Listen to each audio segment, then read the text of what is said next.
બાબતોમાં ચર્ચા કરતા. દેવતો હોય ને ત્યાં માણસો આવે અને ઓચિંતા જે આપણે તમે ઘણા સમય પહેલા કે કદાચ ક્યાંક રેડિયોમાં સાંભળ્યા છે, નિરંજનભાઈ સાંભળ્યું છે? અને એક વખત ગાયેલું હોય અનેક વખત સાંભળવું ગમે. અને હવે કદાચ આ છેલ્લું ઘરેનું આવું છે આપણી પાસે. મને યાદ છે કે ઘણા વર્ષો પહેલા, એટલે કે 12 વર્ષ પહેલા સમય અનુસંધાને કેવા ભજનો હોવા જોઈએ, કેવા સંગીત માટે, કેવા રાગથી ગવાતા હોય એવા દાદા અહીંયા આપણે ત્યાં યજ્ઞ કર્યો હતો શનિ મંદિર અને ભજન સંધ્યાનો પ્રોગ્રામ અહીંયા રાખ્યો પ્રાંગણ સંધ્યાથી માંડીને પ્રભાત 2017 સાંસ્કૃતિક કાર્યક્રમ 2017 અને આપણે સંગીતમાં કેવું બધી કેવી એની અસર હોય છે. એમણે ત્યારે રજૂ જે કર્યું હતું એની પહેલા મેં સાંભળ્યા હતા એટલે મનમાં એવું થયું હતું કે એમને મળી. પછી નરોત્તમ દાદાને વાત કરી, દાદા કીધું ઘરના છે આપણે અહીંયા જ લઈ આવીએ. તો તરત અહીંયા આવ્યા, આમંત્રણ આપ્યું અને સરસ રીતે પહેલી વખતે એવું સંગીત છે જુદા જુદા કોઈ સાજ નહીં અને નિરંજન દાદાએ રજૂ કર્યું હતું. એમણે મનોજભાઈને હું કહીશ એમનો પરિચય હું તો નહીં આપી શકું, એમનો પરિચય પણ મનોજભાઈને કહીશ. નિરંજનભાઈ શું છે હીરો હિરોઈન બાળકોને કહેતો હોય કે આપણે હીરો હિરોઈન છે ને એ સેલિબ્રિટીને ગણીએ કે ફિલ્મોમાં કામ કરતા હોય. આપણા હીરો હિરોઈન આવા વ્યક્તિઓ હોવા જોઈએ. આ બેઠા છે ને બધાની અસર તો થતી હોય. જેવા વ્યક્તિઓ આપણું મોરલ હોય એવા વ્યક્તિઓને અસર થતી હોય. આવા વ્યક્તિઓ આપણું મોરલ હોય તો એના એ દેવત્વમાં ખૂબ વધારો કરે છે. સવારનો દેવત્વનો મુદ્દો ચાલે છે એટલે માત્ર આવા વ્યક્તિઓના સંપર્કમાં રહેવું એ પણ ઘણી વખત મને કોઈ પૂછે કે તમારા મિત્ર, તો મારા મિત્ર હું એમ કહું કે મારા 10 વર્ષથી લઈને 15, 20, 25 વર્ષ છે ને એ મારા બહુ નજીકના મિત્રો હતા. આવા વ્યક્તિઓને મિત્ર કહી ન શકાય, અંદરથી મૈત્રી ભાવ એવો એમની સાથે પ્રગટ થાય અને એમના ગુણ આપણામાં આવતા હોય. એટલે એવા એ વચ્ચે નિરંજન દાદા ઉપસ્થિત છે અને જ્યોતિષ જે તે સમયથી એમના દાદાથી અને પપ્પાથી અને આજે મનોજભાઈ જ્યોતિષમાં ખૂબ જ કામ કરે છે અને એક સારા પ્રોફેસર તરીકે ખૂબ સારું કામ કર્યું છે. પણ આપણી જે ઉપસ્થિત છે 15 દિવસ પહેલાં એમનો ફોન આવ્યો, અહીંયા આવવાના હતા પણ હું બહાર હતો. મને બહુ અફસોસ થયો છેલ્લે સુધી કે આજે આવા મહેમાનો આપણે ત્યાં એ ચૂકીએ છીએ એમને મળવું. દર્શન પણ અહીંયા આપણે આવીને થતા હોય વિદ્યાર્થીઓ આજે નથી લોકો મળી શકે. અને યોગાનો ફરી પાછો આ બાજુ આવવાનો પ્રવાસ કરી લે અમે એક ફોન કર્યો અને ફોન આવ્યો ત્યારનો આનંદ એ થયો કે આજે રોકાવાના છે ને આપણે સરસ માનસિક લાભ લે છે. તો મને મહેમાન આપણે ઉપસ્થિત છે ગુજરાત પરિવાર વતી એમનું સ્વાગત છે. થોડો પરિચય ભાઈનો અમને પહેલી વખત મારે તુષારભાઈ વ્યાસ ગોંડલ સાહિત્યકાર, નિબંધકાર, કવિ ગોંડલ. એમના અનેક નિબંધો સૃષ્ટિ પરમ વગેરેમાં આવે છે અને એમના ઘણી પુસ્તકો પ્રકાશિત થયા છે. એમને એવોર્ડ્સ પણ મળ્યા છે. પધારો નહીં આવો તો મનોજભાઈ તમે સ્વામીજીને સાંભળવાનો હોય મારે કે આજે હિમાલય મૂકીને અમે ઓળખતા હોય બીજા ઘણો બધો નવો સ્ટાફ આપણે સમય બદલી ગયા છે. તો દાદાનો પરિચય વિશેષ તમે કરાવો અને મનોજભાઈને એમને પણ સાંભળવા એક લાવો છે. સ્વામીજીને સાંભળવા આપતું હોય એમનું વાક્ય થોડુંક હોય પણ એમાં ઘણો બધો મેસેજ હોય છે.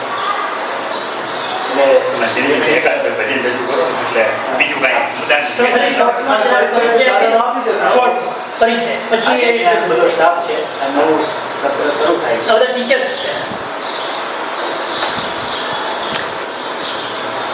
પૂજ્ય સ્વામીજી, મિત્રો, પ્રિન્સિપાલ અને કેળવણીકારો સાદર નમસ્કાર. હું હિન્દુ ગરબીના મુસલમાન પોલીસ જોઉં છું કે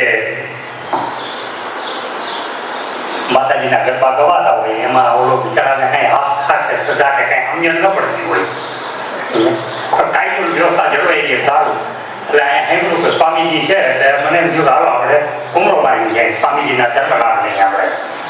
એટલે આવ્યો અને સન્મિત્ર નિરંજનભાઈ હતા.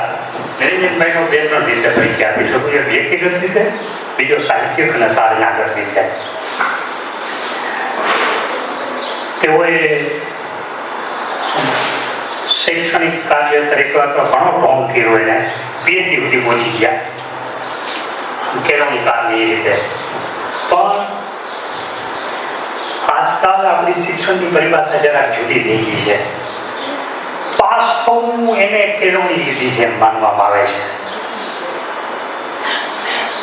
આ માણસ પાસ નથી થયા, એને અભ્યાસ કર્યો છે. અભ્યાસ એટલે વારંવાર કરવાની પ્રક્રિયા. આપણે શું આયુર્વેદમાં કેટલાક શિક્ષકો જાણતા હશે કે વર્ધનમ ગુણવર્ધનમ, તમે જેમ ભૂજ્યા રાખો દવાનો ગુણ વધે એમ આ વ્યક્તિ જયમન પરમાર, મકરંદ દવે, અમૃત ઘાયલ, કેકા શાસ્ત્રી જેમ પલાન દાદાના પણ ગુરુ કહેવાય એવી સદવિભૂતિઓ સાથે રહે અને અભ્યાસ કેમ કરવો એ શીખાય. 84ની સાલ 85ની સાલ સુધીની એક આપણે તે મહાન જૈન સંશોધકોનું નામ સાંભળ્યા છે કદાચ શિક્ષકોએ, હરિવલ્લભ ભાયાણી. ડૉક્ટર હરિવલ્લભ ભાયાણી પાસે પણ હસ્તપ્રત વિદ્યાની તાલીમ લીધી એમને કે હસ્તપ્રત કેમ વાંચવી. અને પછી એક જ ધૂંઢ રહી હતી ભાઈ મારે દાદુભાઈ નથી કરવું, આપણું સંત સાહિત્ય છે ને એમાં જે ભજન સાહિત્ય છે એનો જ અભ્યાસ કરવો. એટલે લગભગ પહેલાં તો દાસી જીવન ઉપર PhD કર્યું 82-83માં. પણ પછી 83 પછીથી આજની તારીખે આજે હમણાં છેલ્લું પુસ્તક હમણાં આવ્યું ભીમસિંહભાઈને, એટલે લગભગ 23 અને 17 બીજા 5 દાયકાથી હું એક જ વસ્તુનો અભ્યાસ કરતા હું ભજનનો. હવે આપણે તો ભજન સાંભળી લખનતા આવે, હવે આમાં હું ગાગડા આમાં ધૂમ પણ ભજન સાંભળે પણ છે, ભજન રચે પણ છે, ભજન જીવે પણ છે. અને અમારા જમાને સ્વામીજીનું મહત્વ સમજાવનાર એ વ્યક્તિ કે આ મકરંદભાઈ શું છે, સ્વામીજી શું છે, હરિવલ્લભ ભાયાણી શું છે, આચાર્ય શ્રીચંદ્ર મહારાજ સાહેબ શું છે, નરોત્તમ પલાણ સાહેબનું સંશોધન ક્યાં પૂછ્યું છે, ક્યાં આપ્યું છે, ક્યાં આપણે આગળ વધારવાની જરૂર છે, આપણે કરવાની જરૂર હવે બાપાએ આ કામ કીધું આપણને. હા, સતત એ વિવેચનના માણસ નથી કે સાહિત્યમાં કવિતાઓ લખે, કાવ્યનું પુસ્તક બહાર પડે, એના લેખો છપાય, પણ એ બધો એનો વેશ. સ્વામીજીને જોઈને આપણે કેમ છેતરાય નહીં, પણ હકીકતમાં એના અંદર માનવતા. એમ આને મૂળ સંશોધનનો છે. વિદ્યા, સંસ્કૃતિ, કલા, લોક સાહિત્ય, સંત સાહિત્ય, જાતિ સાહિત્ય એ બધા એના અભ્યાસના પાના. અને ઈશ્વર કૃપાએ એને ઘણું પણ સાહેબ હોય છે. કારણ કે તમે આમ બધા ડાયરા જોતા હો, આનંદ રૂપિયાની લોકો ઉછળતા જોતા હો, પણ આમાં અંદર કેટલા ને કેટલા વાંધા એની ખબર ન હોય તમને કે ઓલો બીજો પાસે કોઈ પોહાતો ન હોય કે એનામાં વધારે કાઢવી પડી, મારા ઓછી પડી, એની કલાકારોને બહુ ઈર્ષા હોય. એટલે એ ટાળવા માટે થઈને ઘણી વખતે નિરંજનભાઈને એનું સંચાલન ભોગવામાં આવે કે અમે કલાકારો બધા એનું સંચાલન તમે કરજો, તમે કરજો. રેડિયોમાં, રેડિયોમાં રામસાગરને રણકારે આખી સંસાહિતીની શ્રેણી ચલાવી એમને એના મિત્રોએ. ટીવીમાં પણ લગભગ 25 વર્ષ સુધી જન્માષ્ટમીના દિવસે લાઈવ જે કોમેન્ટ્રી આપણે સાંભળતા એ આપતા ઇન્ડિયા લેવલ ઉપરથી. એટલે આવા કલાકાર મિત્ર છે. અને આમ મિત્ર ન કહેવાય સિવાય જે કીધું વાત સાચી છે. વિવેક ઠાકોરજી ધર્મના જગતના પણ એમાં અમલેશ્વર છે. અને પશ્ચિમનું શું છે એ પણ એને ખબર છે, અને આપણું ભૌગોલિક પરંપરા શું છે એ પણ ખબર છે, અને આપણી દેશી આપણી તળપદી પરંપરા આપણે કોણ જોઈએ એ પણ ખબર છે. તો શિક્ષક મિત્રોને હું તો આટલો કંટાળો આપી શક્યો છું. હવે જુઓ તમારી કેવી તાકાત છે. ને હું તો સ્વામીજી પાસે દર્પણ લાભ લેવા આવ્યો હતો, પણ સારું થયું દર્શનથી મને લાભ મળ્યો ને તમારા બધા યુવાન ભાઈઓ બહેનોનો પરિચય થયો. ને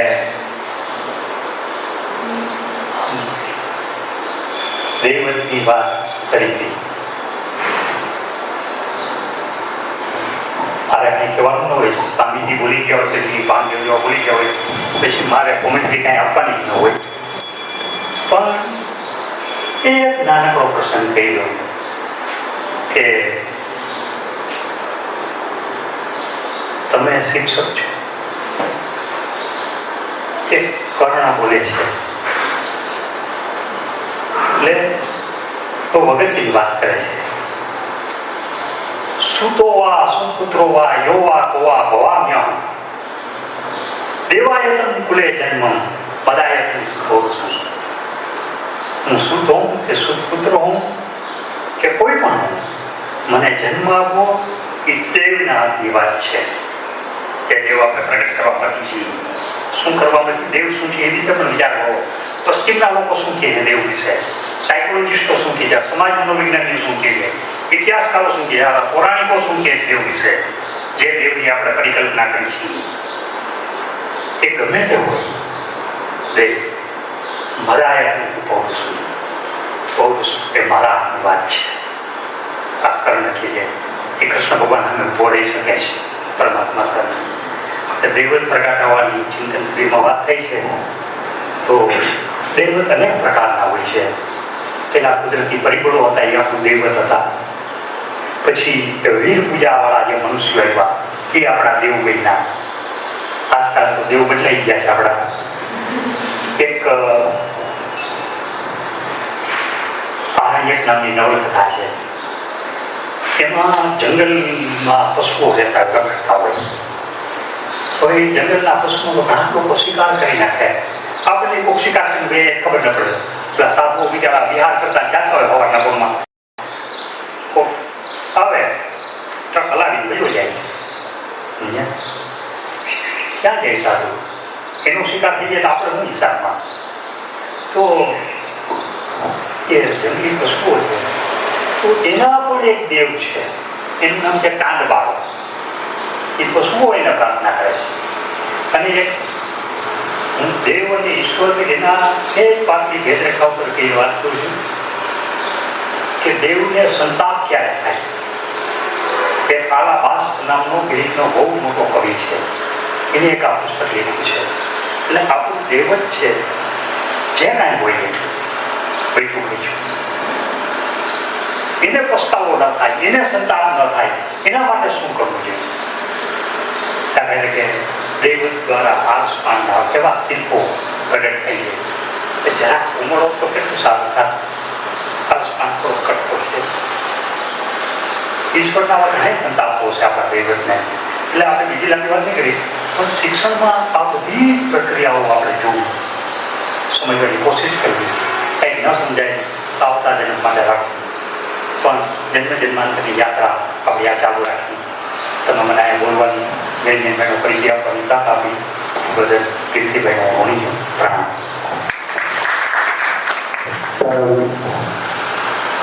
પૂજનીય ક્ષમાજી, સ્નેહી ડૉક્ટર મનોજભાઈ, પિયુષીભાઈ, ભાઈ તુષારભાઈ અને આપ સૌ અહીંયા એ રીતે આજે આવવાનું થયું.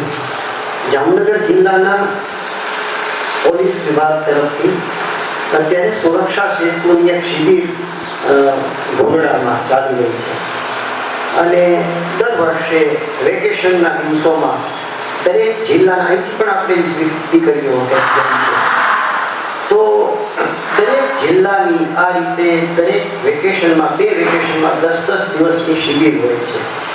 અને એ શિબિરમાં 150-200 વિદ્યાર્થી ભાઈ બહેનો 8મા ધોરણથી 10 ધોરણ વચ્ચેના હોય છે. એને પોલીસની ટ્રેનિંગ આપવામાં આવે છે.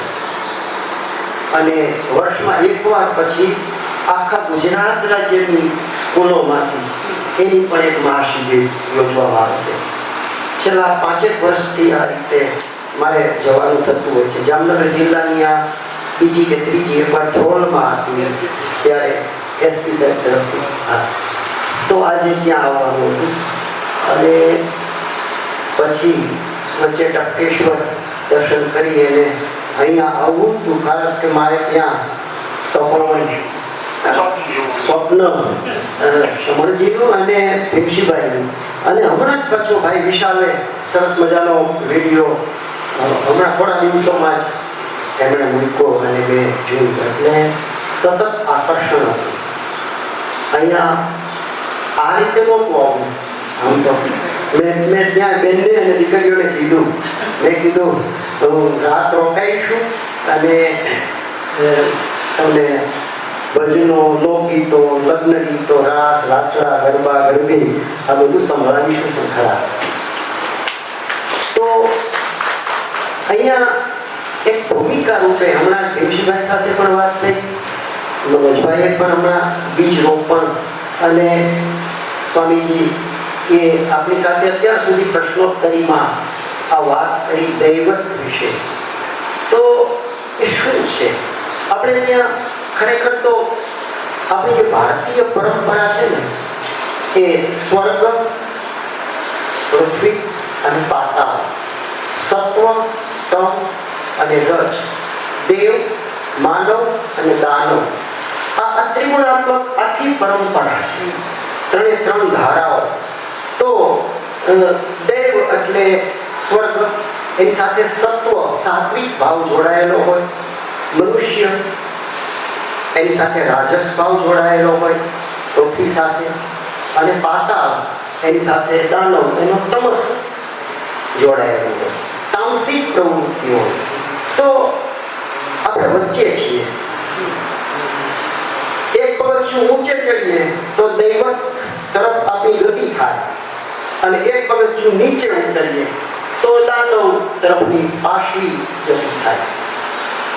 તો એમાંથી વચ્ચે મનોજભાઈ, તમને કદાચ યાદ હશે, ભાઈ સાહેબ અને મકરંદભાઈના પત્રોમાં એક જગ્યાએ સાહિત્ય પરિષદ, એટલે સાહિત્ય સંસ્થાઓ, માત્ર પરિષદનું નામ નહોતું, પણ સાહિત્યિક સંસ્થાઓમાં આજે દૈવત નથી રહ્યું એવો મકરંદભાઈએ એક લીટી લખેલી, ઉલ્લેખ કરેલો.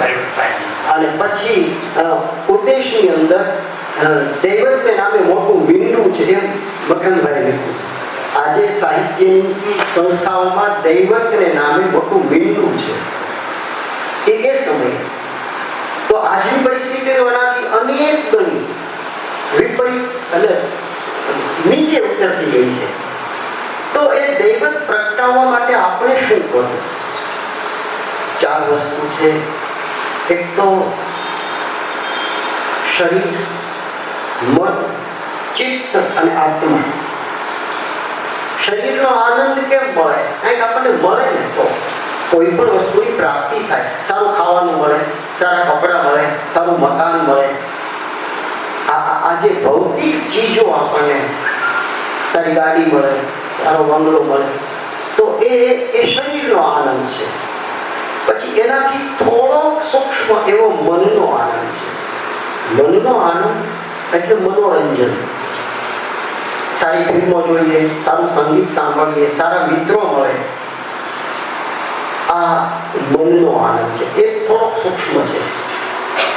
સારો પ્રવાસ થાય, એનાથી પણ થોડો સૂક્ષ્મ એવો ચિત્તનો આનંદ છે કે જે કોઈ સત્પુરુષોનો ભેટો થાય, યાત્રા થાય, ધર્મયાત્રા થાય, સારા ધાર્મિક એટલે અધ્યાત્મની એક ઊંચાઈ તરફ લઈ જનારા પુસ્તકોનું વાંચન થાય, જેને આપણે સત્સંગ કહીએ, એવો સત્સંગ થાય. એ ચિત્તનો આનંદ છે. પણ આ 3 આનંદ એવા છે કે આપણને કંઈક પ્રાપ્ત થાય ને તો મળે, તો આપણે રાજી થઈએ. ચોથો આનંદ જે આત્માનો આનંદ છે, એ આનંદ ક્યારે મળે? પહેલા 3 તો આપણને કંઈક મળે, સારું મકાન મળે, સારા મિત્રો મળે, સારો પરિવાર મળે, સારી પત્ની મળે. જે કંઈ આપણે પ્રાપ્તિ થાય, સારું ફિલ્મ જોઈએ, સારું પુસ્તક વાંચીએ, સારું સંગીત સાંભળીએ, કે આપણે કંઈક મળે ત્યારે આપણે રાજી થઈએ છીએ.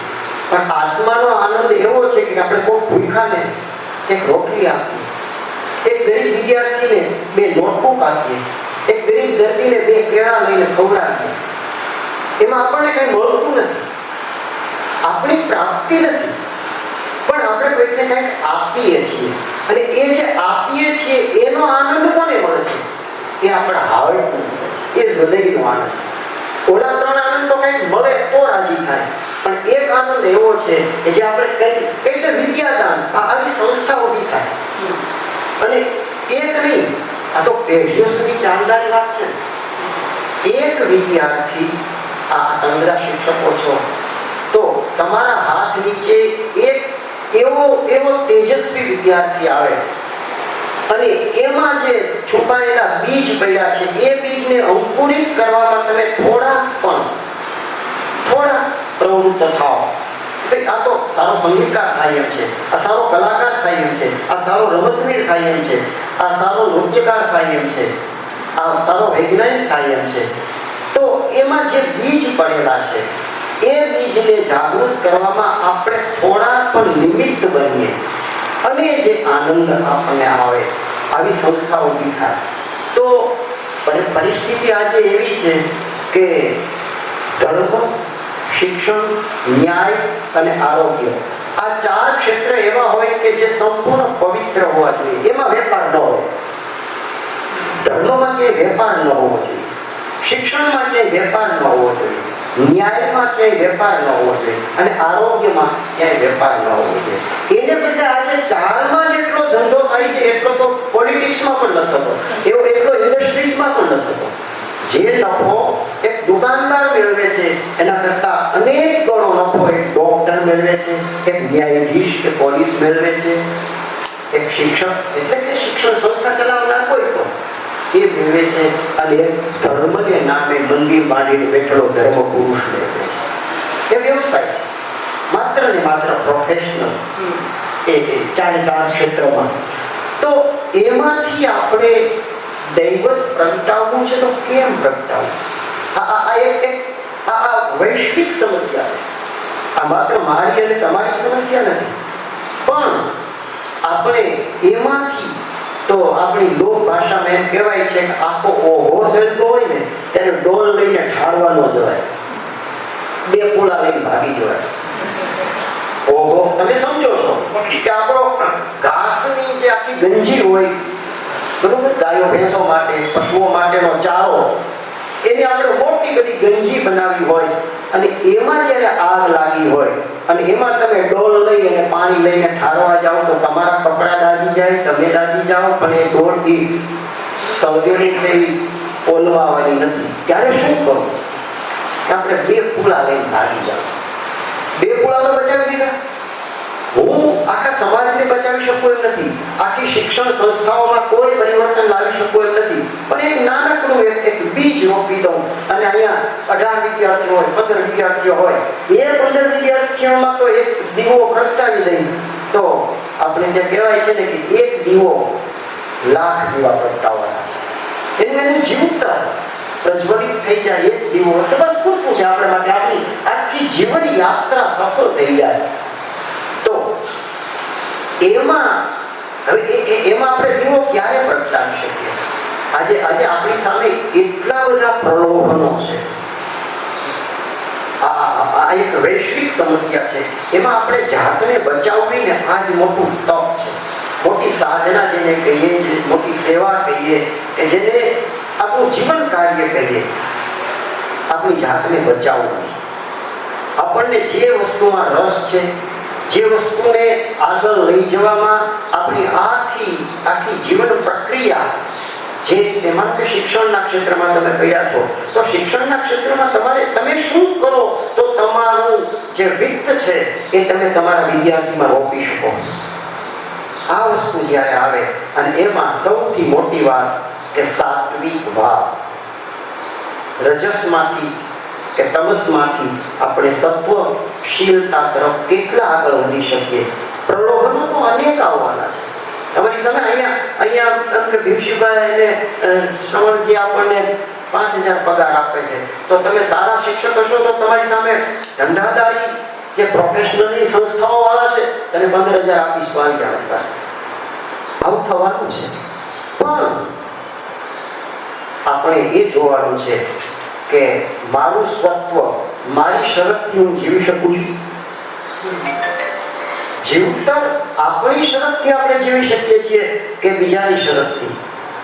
ગુલામ બનીને આપણે કોઈ પણ કામ કરીએ અને આપણે સ્વતંત્ર રહીને નાનકડું કામ કરીએ તો એના વચ્ચે ઘણો બધો મોટો તફાવત છે. તો આ કાર્ય એટલે કંઈક તમારા મનમાં બીજું હશે, મનોજભાઈના મનમાં કે ભાઈ 2 ભજન ગાઈ નાખીને, પણ ત્યાં બેઠા અને એક બીજ રોપાયું તો ભાઈ દૈવત કેવી રીતે પ્રગટે, તો એ શરૂઆત તો આપણે આપણી જાતથી જ કરવી પડે. આપણે આમ કેમ કે વિદ્યાર્થીઓમાં ભાઈ આ જાતના દેવતાઈ ગુણો આવવા જોઈએ, પણ એ વિદ્યાર્થી આપણા જીવન સામે, આપણા વ્યવહાર સામે, આપણા વાણી સામે, આપણા વર્તન સામે જોતા જ હોય છે. એ માર્ક કરતા જ હોય છે કે આ વિચારે છે એવું જ બોલે છે એવું જ જીવે છે. ત્રણ વચ્ચેનો બહુ મોટો તફાવત છે. આજે આ જે ક્રાઇસિસ છે આટલી જ છે કે માણસો વિચારે છે જુદું, પછી વાણીમાં એ બીજી વસ્તુ મૂકે છે અને પોતાના અંગત વ્યવહારમાં સાવ ત્રીજી જ વાત હોય છે. તો એના વચ્ચે જે વિસંવાદ છે એને કારણે દૈવતમાંથી મનુષ્યત્વ અને મનુષ્યત્વમાંથી દાનવત્વ તરફ આપણે ગતિ કરી રહ્યા છીએ. તો એમાંથી આપણે કેવી રીતે આગળ ડગલા માંડવા, અને એના માટે જો આપણને કોઈ સહારો મળતો હોય તો એ આપણું સંત સાહિત્ય છે. આપણા સંતોના જીવનમાં આ જ વસ્તુ હતી કે જેવું વિચારતા હતા એવું જ બોલતા હતા અથવા ગાતા હતા, અને જેવું ગાતા હતા એવું જ એ જીવતા હતા. તો અને સતત આપણને ઉપદેશ પણ એને એવા જ આપ્યા છે. બેલીડા બેદલનો સંગ ના કરીએ, બેદલ મુખથી મીઠા બોલે ભાઈ, બેદલ મુખથી મીઠા બોલે એની વાણી મળે મન ડોલે. આખું બ્રહ્માંડ હલી જાય એવી વાતો કરતા હોય. કાગડો ને કોયલ બેઠા આંબા ડાળે, રંગ બેયનો એક જ છે પણ બોલી એક જ ના. હંસલો ને બગલો બેઠા સરોવર પાળે, રંગ બેયનો એક જ છે પણ એનો ચારો એક જ ના. બેદીડા બેદલનો બેદલ જેનો રંગ વારંવાર બદલાતો હોય. દોરંગા વેળારે નવ બેસીએ એમાં પત પોતાની જાય, પોતાની આબરૂ જાય. તો આપણે કોની પાસે બેસવું, કોની સાથે વ્યવહાર કરવો, કોની સાથે જીવનના પોતાની મુશ્કેલીઓ એ વ્યક્ત કરવી, અથવા તો જે અનેક પ્રશ્નો છે એનું સમાધાન કોની પાસે મેળવવું, આજે મોટો પ્રશ્ન છે. અને મેં ત્યાં વિદ્યાર્થીઓ તો નાનકડા વિદ્યાર્થીઓ હતા, પણ એને આ જ વાત કરી કે તમારા જીવનમાં બીજું કાંઈ ન હોય તો કાંઈ નહીં, પણ એક વ્યક્તિ એવી હોવી જોઈએ કે જેને તમે તમારી અંતરંગ ગુપ્તમાં ગુપ્ત વાત પણ કરી શકો. જીવનમાં એક વ્યક્તિ, કોઈ બહેનપણી હોય, કોઈ ભાઈબંધ હોય, કોઈ મિત્ર હોય, કોઈ કાકા હોય, મામા હોય, ભાઈબા હોય, બેન હોય, ભાઈ હોય, ભાભી હોય, કોઈ પણ હોય. અનેક જાતની શારીરિક, માનસિક, સામાજિક, આર્થિક ગમે તેવી વિડંબના હોય, પણ એ વિડંબના જો એ વિદ્યાર્થીના ચિત્તમાં આ બીજ રોકાઈ જાય અને ભાઈ તને કોઈ પણ જાતની આપત્તિ હોય, પણ એક વ્યક્તિ જીવનમાં એવી હોવી જોઈએ કે એની સામે કાંઈ ગુપ્ત નહીં. ભૂલ કરી હોય તો પણ વ્યક્ત કરી દેવાનું, સારું કર્યું હોય તો પણ વ્યક્ત કરી દેવાનું. તો આ એક જે ગુણ છે ને એને કારણે અનેક જીવનના એના જીવતર સુધરી જશે, આત્મહત્યાઓ ઓછી થઈ જશે. કારણ કે પોતાના શિક્ષકોને કહી શકતું નથી, પોતાના સગાવાલાને કોઈને કહી શકતા નથી, અને કેટલી એક જાતની સમસ્યા નથી હોતી. કિશોર અવસ્થાની જે સમસ્યાઓ છે અનેક જાતની સમસ્યાઓ હોય છે. એ સમસ્યાઓમાંથી બહાર આવવા માટે એની પાસે કોઈ એવું સાધન, એવું પાત્ર નથી કે પોતાના અંતરની વેદના. આપણી દીકરી હોય તો આપણને કહી શકતી નથી, પણ જાતનું દબાણ હોય, પછી આપણો દીકરો હોય અને માનો કે મોબાઈલની આ બધી ગેમ્સ ને આ તે ને એના પેલામાં જે રવાડે ચડી ગયા હોય અને એના ઉપર અનેક જાતના દબાણો થતા હોય તો એ કોઈને કહી શકતા નથી, પછી અંતે આત્મહત્યાનો આશરો લે છે. તો એમાંથી બચાવવા માટે કોઈક એવું પાત્ર કે જે એટલે હું તમને એટલા માટે કહું છું, તમે તમારા બાળકોને આ વસ્તુ કે ભાઈ તમારા ચિત્તમાં એ દીકરી હોય કે દીકરો હોય પણ એના જીવનમાં એક પાત્ર તો એવું હોવું જોઈએ કે જે ખુલ્લી વાત કરી શકે. એની ગમે એવી મોટી ભૂલ હોય પણ એ જ્યારે અંતરમાંથી વ્યક્ત થઈ જાય ને ત્યારે એક તો એ હળવું થઈ જાય અને એના જે કંઈ આપત્તિઓ હોય એને એમાંથી ઉગારવાના પ્રયાસો થઈ શકે.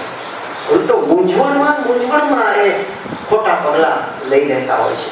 તો એ બધી વસ્તુ ધીરે ધીરે કરતા આપણે આપણી નવી પેઢીમાં એ રોપવાની છે, એ બીજ રોપવાના છે. અને મકરંદભાઈ એટલે જ કીધે વેરા મેં બીજ અહીં છૂટે હાથે, હવે વાદળ જાણે ને વસુંધરા. આપણે બીજ રોપવાનું જ કામ કરવાનું. અત્યારે આ ભીમશીભાઈ અને સ્વામીજી શું કરે છે? નવી પેઢીમાં આ છૂટા હાથે બીજ રોપવાનું કામ છે. પછી એમાંથી બધા જ બીજ ઉગે એવું નથી. કોઈ ધરતી ફળદ્રુપ હશે, ખેડેલી ધરતી હશે. બાળકોમાં આપણી પાસે આપણે સિલેક્શન કરીને લાવ્યા હોય, બહુ તેજસ્વી છે, આમ છે તેમ છે, એના મા બાપ આવા છે, પણ અંદર મનોજભાઈ હમણાં જ કહ્યું ને જન્માંતરની આપણી તો ભારતીય પરંપરા છે, અનેક જન્મના સંસ્કારો લઈને આવતા હોઈએ છીએ આપણે. તો એમાં કયા બીજ કઈ રીતે ક્યારે કેમ પાંગરે એ કોઈને ખબર નથી હોતી. પણ એ સમયે આપણે થોડાક રાખેવાળ થઈએ, એને થોડુંક પ્રોત્સાહન આપીએ અને એમ કરતા આપણા જીવનમાંથી એક નાનકડું બીજ, દૈવતનું બીજ એ આપણે આપણા બાળકમાં રોપી શકીએ, આપણા વિદ્યાર્થીમાં રોપી શકીએ. તો મને એમ લાગે છે એ સૌથી મોટી આપણા જીવનની એ સિદ્ધિ. પછી આપણે કોઈ એવોર્ડની અપેક્ષા નથી. આપણો આત્મા રાજી થાય ને પછી જગતનો મોટો એવોર્ડ હોય ને એ એના માટે નાનો છે. અને જો આત્મા રાજી ન હોય તો પછી તમને નોબેલ પ્રાઇઝ મળ્યું હોય તો શું?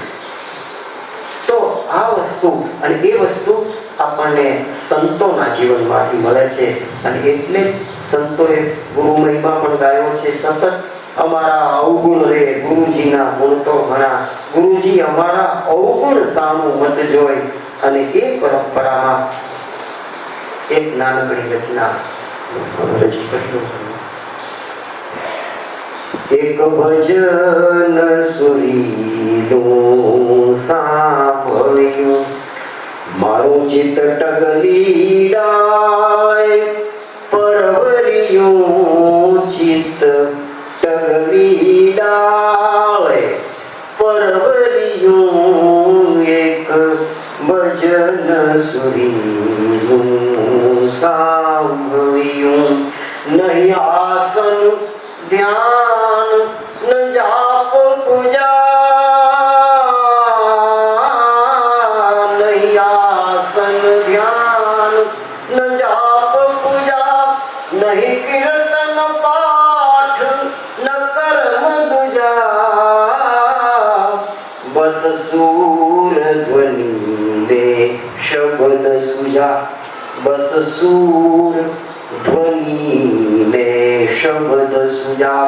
શું તુંબડ તંતુ એની આંગળીયું, શું તુંબડ તંતુ એની આંગળીયું. એક ભજન સુરીલું સાંભળ્યું, મારું ચિત્ત ટગલી ડાળે પરવર્યું, ચિત્ત ટગલી ડાળે પરવર્યું. એક ભજન સુરીલું સાંભળ્યું. અડધી રાતે જબકારી થઈ,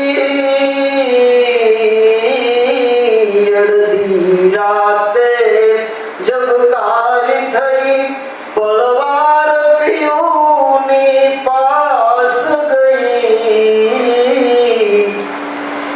ઓચિંતા આવી દેવી લહર મગમગતા હોશ સુવાસ લઈ હવે હાથ રહે હૈયું આ ખીલી ફૂલવાળી ને ખુલી કળિયું ખીલી ફૂલવાળી ને ખુલી કળિયું એક ભજન સુરીયું સાંભળ્યું લાખેણી લખો મખ લે ઉઠી હવે દાવન દેવ ઉગાડી મુઠી લાખેણી લખો મખ લે ઉઠી હવે દાવન દેવ ઉગાડી મુઠી થઈ પ્રીતમ પાગલ શરમ છૂટી થઈ પ્રીતમ પાગલ શરમ છૂટી હવે તારું હાચવ વૈકુંઠ ખળભળ્યું તારું હાચવ વૈકુંઠ ખળભળ્યું એક ભજન સુરીયું સાંભળ્યું ચિત્ત ટગલી ડાળે પરવર્યું એક ભજન સુરીયું સાંભળ્યું. અને એ જ ટૂંકમાં મારી બીજી રચના 2 મિનિટ માટે એકાંત મળ્યું છે સૂતો છું આવીને અડચણ કરશો માં જ્યાં માંડ મળી 2-5 ઘડી એમાં ગુંજારો કે ગણ કરશો માં એકાંત મળ્યું છે સૂતો છું નાર ફળો ફૂલ થાળ લખો મગ રૂપિયા સોના ચાંદીના નાર ફળો ફૂલ થાળ લખો મગ રૂપિયા સોના ચાંદીના કાંઈ જ ખપે નહીં ખૂબ રહ્યો થાવું નહીં સેવક એ બાંધીના બહુ જોય સાયબી સમૃદ્ધિ મને લપસાવે એવી લાલચ તમે ધરશો માં લપસાવે એવી લાલચ ધરશો માં એકાંત મળ્યું છે સૂતો છું આ સ્થાનક છે સ્થિર થાવાનું નહીં લાભ ગીત ગાવાનું આ સ્થાનક છે સ્થિર થાવાનું નહીં લાભ ગીત ગાવાનું હરખાવાના પસ્તાવાનું હરખાવાનું નહીં પસ્તાવાનું આયા કરમ ધરમ કે દાન મરમ આયા કરમ ધરમ કે દાન મરમ એવી ચર્ચાની ચોટ તમે કરશો માં ચર્ચાની ચોટ કરશો માં એકાંત મળ્યું છે સૂતો છું મળશે અહીં મૌન મહી મધુરી છલકાતી પ્યાલી પ્રેમ તણી મળશે અહીં મૌન મહી મધુરી છલકાતી પ્યાલી પ્રેમ તણી દોરી ખેંચીને લઈ જાશે પરખંદો આવી પરમ ભણી જીવનની જાગૃત નગરીમાં પાખંડી તર્પણ કરશો માં એકાંત આગમન છે સૂતો છું, આવીને અડચણ કરશો માં. આપણી શરતથી જીવવું ને આનાથી મોટું તપ એ નથી. આપણી શરતથી જીવવું, આપણા ગમા, આપણા અણગમા, આપણા રસ, આપણા રુચિ, જે કંઈ છે, આપણી સિદ્ધિઓ અને આપણી મર્યાદાઓ, બધું જ બધાનો સ્વીકાર.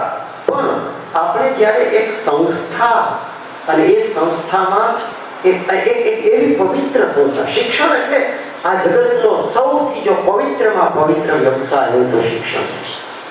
અને એ વ્યવસાયમાં જ્યારે આપણે પડ્યા છીએ ત્યારે આપણે એક વાસ્તો આપણે આને પ્રતીતિ હોવી જોઈએ કે કંઈક આપણા નહીં પણ આપણા પૂર્વજોના પુણ્ય છે એટલે આપણે આ વ્યવસાયમાં પડ્યા છીએ. આપણે પોતે એટલા પુણ્ય નથી કર્યા, પણ આપણા કંઈક પૂર્વજોના પુણ્ય છે, એને કારણે આપણને પરમાત્માએ આવો પવિત્ર વ્યવસાય આપ્યો છે. તો એ પવિત્ર વ્યવસાયમાં જ્યારે આપણે પડ્યા છીએ ત્યારે, અને આ દરેકને લાગુ પડે છે, ધર્મ પુરુષને પણ લાગુ પડે છે, એક ડોક્ટરને પણ લાગુ પડે છે, એક ન્યાયાધીશને કે પોલીસને પણ લાગુ પડે છે, અને એક શિક્ષકને પણ લાગુ પડે છે.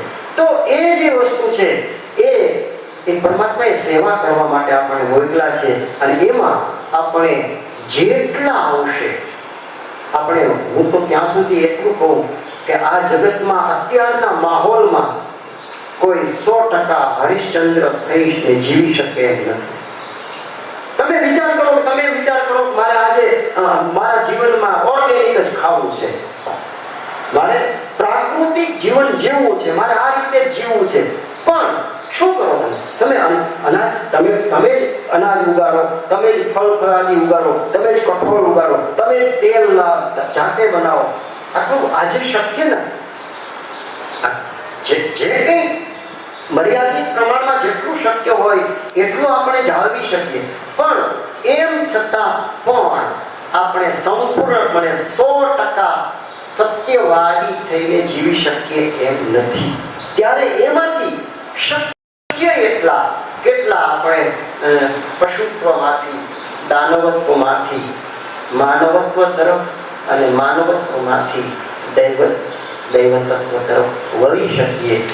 એ પરમાત્માની કૃપા હોય, આવા સંતોના આશીર્વાદ હોય, આવા સેવાભાવી સજ્જનોનો સંગ હોય અને આવી સંસ્થા આપણને મળી હોય, ત્યારે એ બધાનો જે સમન્વય થાય ત્યારે આપણે એમ માનવું કે આ કંઈક એવો સંજોગ ઊભો થયો છે અને એમાં પરમાત્માએ આપણને નિમિત્ત બનાવ્યા છે.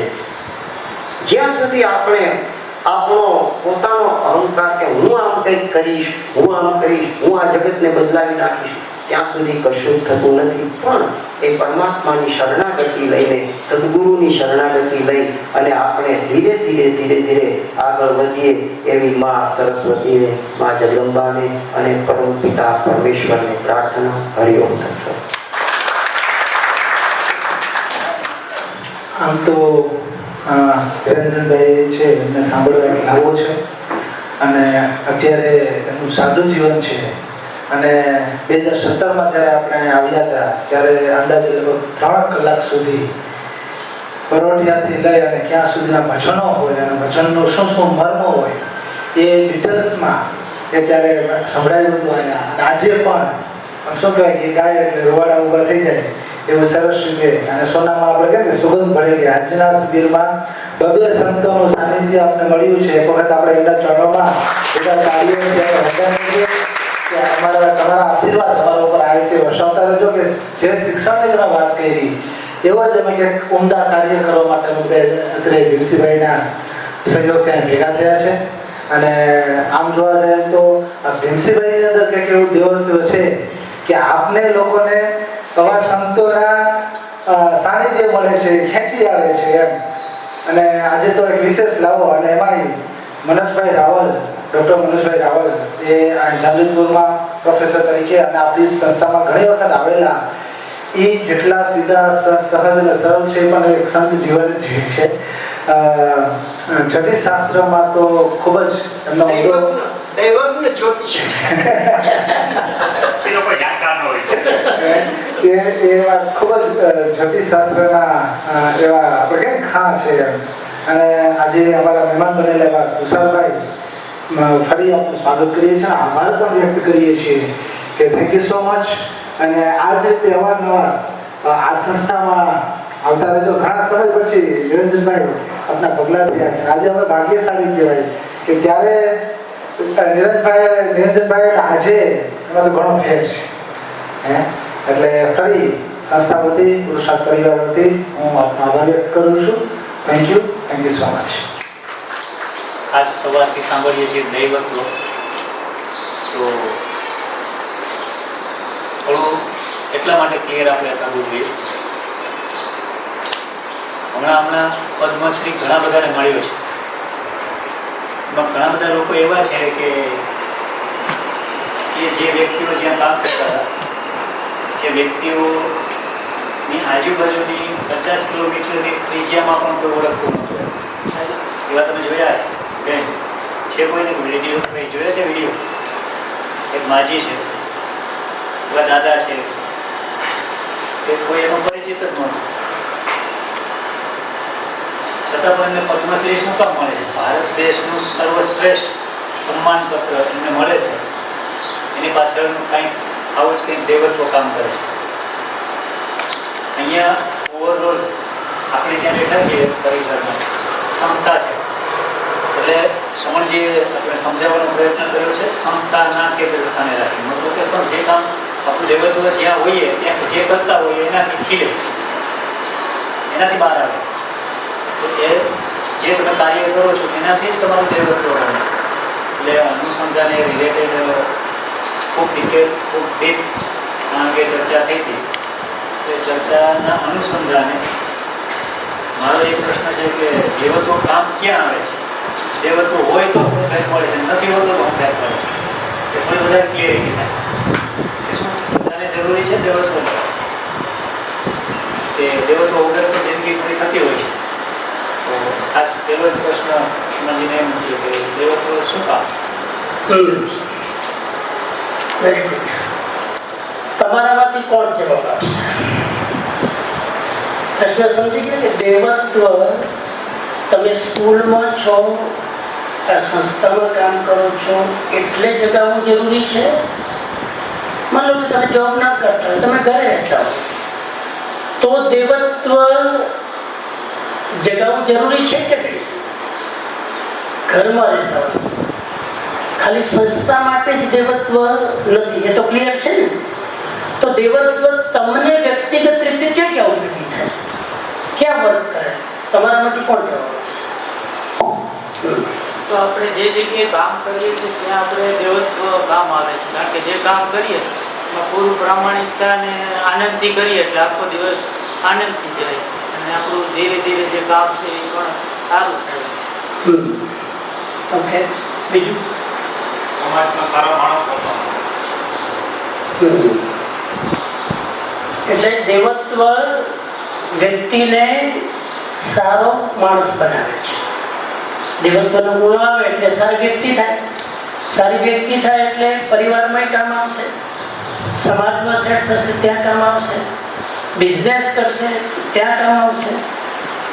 દૈવત્વ ખાલી સંસ્થા માટે નથી, વ્યક્તિગત મૂળ તો દૈવત્વનો ગુણ વ્યક્તિગત ગુણ છે, મારો ગુણ છે વ્યક્તિગત. મારામાં એ ગુણ હોય તો હું જ્યાં જ્યાં જાઉં ત્યાં ગુણ કામ આવે. બરાબર, તો સમાજમાં કામ આવે. લાંબા ગાળાની પ્રોસેસ છે. ડાયરેક્ટલી આપણે રિઝલ્ટ દેખાય નહીં, જોઈ પણ ના શકે. પણ ધીમે ધીમે આપણું ચરિત્ર છે એનું વર્તન થતું હોય એટલે ડાયરેક્ટલી આપણે આવું કામ કરે છે તો આ સંસ્થામાં તો આવું થયું છે છતાં પણ આપણે વિચારીએ કે એનું તો કંઈ નથી થતું. લાંબા ગાળાની પ્રોસેસ છે, ડાયરેક્ટલી આપણે ના દૈવત્વ એ કોઈ ઓવરનાઇટ ઘટના નથી કે આવી જાય. પ્રિન્સિપાલમાં કે અમારામાં કે કોઈ પણ મહાપુરુષ દૈવત્વ કંઈ તરત નથી આવતું. અને દૈવત્વ જન્મજાત પણ નથી હોતું. લાખોમાં બે ચાર જન્મજાત હોય, લાખોમાં બે ચાર. એ પણ એની પાછલા જન્મની સાધના હોય. સાધના તો કરેલી ગયું પોતે, એટલે એ લાખોમાં બે ચાર. બાકી એ સતત ચાલતી પ્રક્રિયા છે દૈવત્વની, અને ડેવલપ ધીમે ધીમે કરવી પડે. પ્રિન્સિપાલે સ્કૂલ ખોલી એના પહેલાં જે એમની ક્ષમતાઓ હતી પછી ધીરે ધીરે જેમ જેમ લોકોને મળ્યા, કામ કરતા ગયા, અનુભવ કરતા ગયા, એમ ડેવલપ થતું ગયું. વાંચતા ગયા, મળતા ગયા લોકોને, ડેવલપ થાય. કોન્સ્ટન્ટ પ્રક્રિયા છે. અમારામાં એટલું ડેવલપ થયું છે. જેમ જેમ લોકોને મળીએ, અમારા કરતાં શ્રેષ્ઠ લોકોને મળીએ, હજુ ડેવલપ થતું. એટલે ઇટ અ પ્રોસેસ. દેવત્વ is not the ultimate result. દેવત્વ is the process which we learn by person, by institution, by spirituality, by our own experience. અને જે વાત કરી કે વિદેશની જે 4 દીકરાઓ કે જે પૈસા કમાય છે, સંપત્તિ મળે છે, પરંતુ એને શાંતિ કે સંતોષ નથી, કે મનની શાંતિ નથી. એટલે દૈવત્વ પૂર્ણ કામ કરેલું જે વ્યક્તિમાં હોય ને એને મનની શાંતિ ને સંતોષ મળે છે. બરાબર. એટલે હવે એ એક્ઝામ્પલ મેં આપ્યું એને તમે તમારી લાઈફ સાથે ઘટાડો. એ તો કોઈ સંસ્થામાં નહોતા, ચારે ભાઈઓ તો પોતાનું વ્યક્તિગત જીવન જીવતા હતા. અને વ્યક્તિગત જીવન જીવતા હતા છતાં પણ વ્યક્તિગત રીતે બધું જ એની પાસે હતું. દેવત્વની ખામી હતી એટલે કરોડો રૂપિયા સાચવી શક્યા પણ એક માને ના સાચવી શક્યા.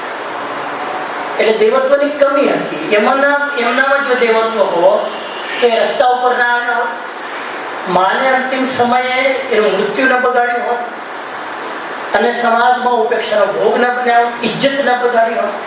આ બધા જ વ્યક્તિગત ફાયદા છે દેવત્વના.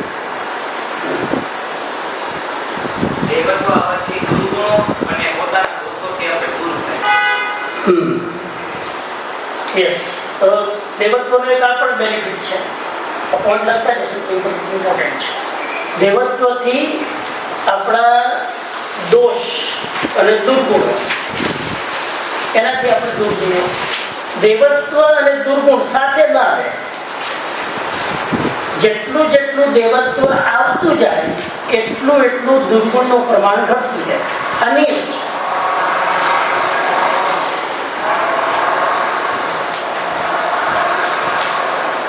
એટલે અત્યાર સુધીની શું આનો આન્સર મળ્યો આપણને કે પરિવારની શાંતિ અને સમૃદ્ધિ માટે દેવત્વ જરૂરી છે. મુદ્દો આવ્યો પેલાના એક્ઝામ્પલમાં કે પરિવાર એમનો તૂટ્યો, રસ્તા ઉપર આવ્યા, દેવત્વનો અભાવ હતો. તો પેલો બેનિફિટ કે પરિવારમાં દેવત્વના અભાવે પરિવાર એમનો તૂટ્યો, રસ્તા ઉપર આવ્યા.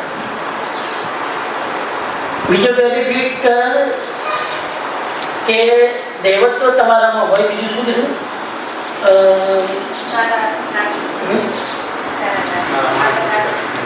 બીજું એમને કીધું કે દુર્ગુણો ઓછા થતા જાય, દોષ ઘટતા જાય અને સદગુણો વધતા જાય. દેવત્વ અને દુર્ગુણ સાથે ન ચાલે. આ બીજો બેનિફિટ. એટલે વ્યક્તિગત વિકાસ છે તમારો. પછી બીજું કોણ કહેશે? ચલો. દેવત્વથી બીજી ક્યાં ક્યાં તમને ઉપયોગી થાય?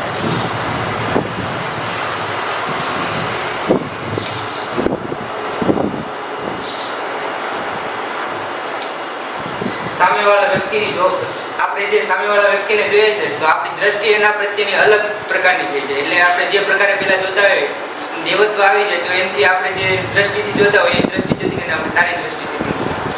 એટલે લોક વ્યવહારમાં પણ આ દેવત્વ કામ કરે. તમારામાં દેવત્વ હોય તો માનવીય સંબંધ અને લોકો સાથેનો તમારો વ્યવહાર એ બદલાઈ જાય. તો ત્યાં પણ દેવત્વનો રોલ છે. એટલે વ્યક્તિગત થયું નંબર 1, સંબંધાત્મક થયું નંબર 2, પરિવારનું થયું નંબર 3, નંબર 4 સંસ્થાનું તો હતું જ આપણો વિષય. સંસ્થામાં બેનિફિટ થાય. અને જેમ જેમ તમે તમારું સ્તર ઊંચું કરતા જાઓ ને એમ તમારા દેવત્વનો મલ્ટિપલ લોકોને બેનિફિટ થાય. મલ્ટિપલ લોકો. આજે એક ભીમસીભાઈમાં દેવત્વ હોય તો કેટલા લોકો લાભ મળે? ઘણીવાર એના માટે સંપર્કની જરૂર નથી. ઇન્સ્પિરેશન બે રીતે મળતું. એક તો ખાલી જોઈને વાતે ન કરતા હોય, મળતા ન હોય, પણ એમનું વ્યક્તિત્વ જોઈને આપણને પ્રેરણા મળતી હોય.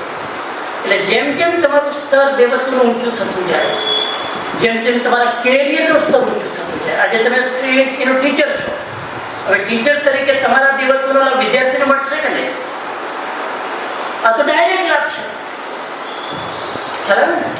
વિદ્યાર્થીઓ સાથે તમે કોઈ અન્યાય ભર્યું પગલું નહીં ભરો, એ ગેરંટી છે. તો વિદ્યાર્થીને ડાયરેક્ટલી કેટલો લાભ થયો? હવે તમે માની લો આચાર્ય બન્યા તો આખા સંસ્થાને લાભ થશે. જેટલા ટીચર્સો એની સાથે ડીલિંગ કરવામાં પ્રિન્સિપલમાં દેવત્વ હશે તો શિક્ષકો સાથે સંતુષ્ટિ ભર્યો વ્યવહાર કરી શકશે. શિક્ષકો તો દરેક અલગ અલગ લેવલના છે, અલગ અલગ બધી આદતો વાળા લઈને આવ્યા છે, અપેક્ષાઓ અલગ અલગ હોય, બધાને રાજી ન પણ રાખી શકે. પણ જો આચાર્યમાં દેવત્વ હોય તો બધા જ શિક્ષકોને સાથે લઈને ચાલે અને એ આચાર્યના દેવત્વનો પ્રભાવ શિક્ષકો પર પડે. આ કેટલો મોટો પ્રભાવ એટલે ત્યાં કામ આવે. એટલે દેવત્વ એ મારી ઇન્ટરનલ પ્રોપર્ટી છે, પણ એની ખુશ્બુ હું જ્યાં જ્યાં જાઉં ત્યાં બધે જ ફેલાય છે. હું એક સ્પિરિચ્યુઆલિટીનો મેસેજ લઈને જાઉં છું, મારામાં જેટલા અંશે દેવત્વના ગુણ હોય તો હું જ્યાં જ્યાં જઈશ ત્યાં એની અસર થશે. અને હા, બીજી બાજુ પણ જોવાની જરૂર છે કે જેટલી જેટલી મારામાં દેવત્વની ખામી હશે ને એ લોકોને મારા દ્વારા નુકસાન થશે. એક આ મુદ્દો પણ સાથે લેવો, કેમ કે એ લોકો મારા પાસેથી આ અપેક્ષા રાખે છે જે સ્પિરિચ્યુઅલ લીડર, અને એ ગુણો જો મારામાં ન હોય તો હું ઘણા લોકોને ધાર્મિક આસ્થા તોડવામાં નિમિત્ત બનીશ. મને જોઈને થશે કે સ્વામીજી આટલા વર્ષથી અમે છે છતાં આવું કરે, એનો મતલબ આ રસ્તામાંથી આ નથી મળતો. એટલે એ આસ્તિક હશે તો પણ નાસ્તિક થઈ જશે. એટલે આ પણ મોટું નુકસાન છે. એઝ અ ટીચર તમે જો કોઈ ખોટું પગલું ભર્યું તો તમે હજારો વિદ્યાર્થીને ખોટા ટેબલ લઈ જશો, ડાયરેક્ટલી ઓર ઇનડાયરેક્ટલી. એટલે દેવત્વનો તો જબરજસ્ત હોળ છે, ઇટ્સ એન ઇન્ફેક્શન. તમે જ્યાં જ્યાં જાઓ પરિવારથી બધે ચાલુ થાય. તમારો જ પરિવાર થશે, તમને તમારામાં દેવત્વ હશે તમારા બાળકમાં આવશે કે નહીં? દૂર ક્યાં જાઓ? તમારામાં દેવત્વ હશે મા બાપ તરીકે તો તમારા બાળકમાં દેવત્વ આવે વગર નહીં ને ગેરંટી. અને હવે તો મેડિકલી પ્રૂવ છે, ડીએનએમાં આવશે તમારું ડીએનએ.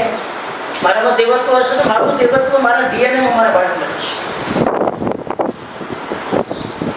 તમે જોઈ શકો છો જેના પરિવારમાં વાલીઓની અંદર આ દેવત્વ હોય એના બાળકો તમે જુઓ કેટલા થઈ જશે.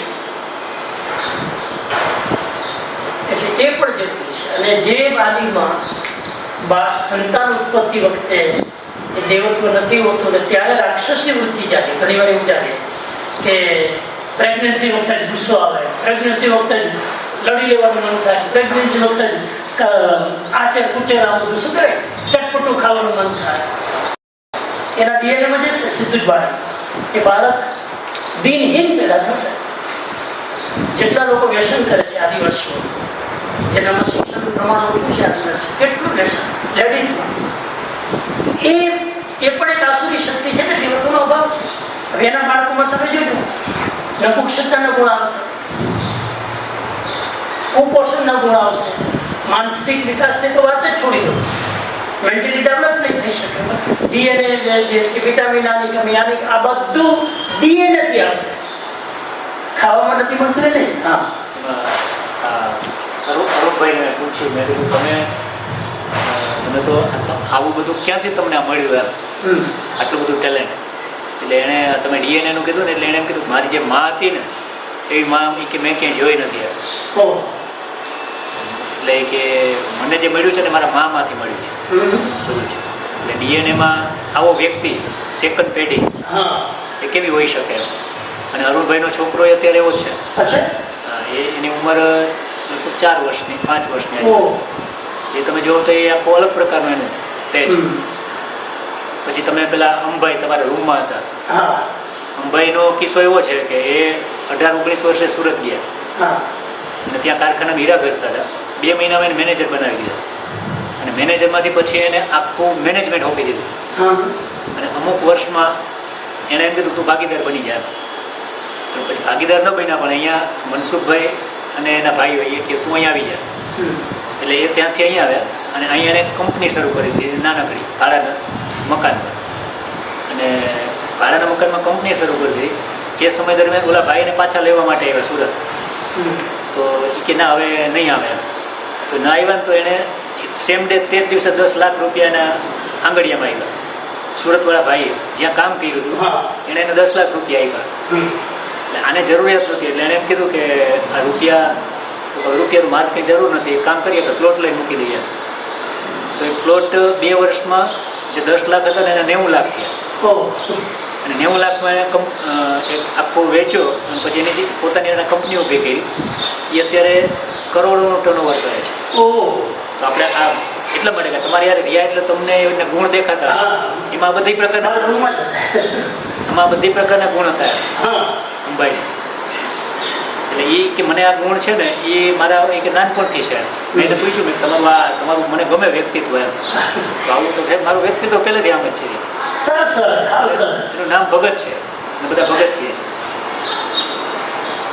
એટલે બિઝનેસમાં પણ આ કેટલું બધું એને કામ લાગે કે હું કદાચ 2-5 પેઢી અમે કામ કરીએ તો અમારી પાસે આટલો રૂપિયો ન થાય.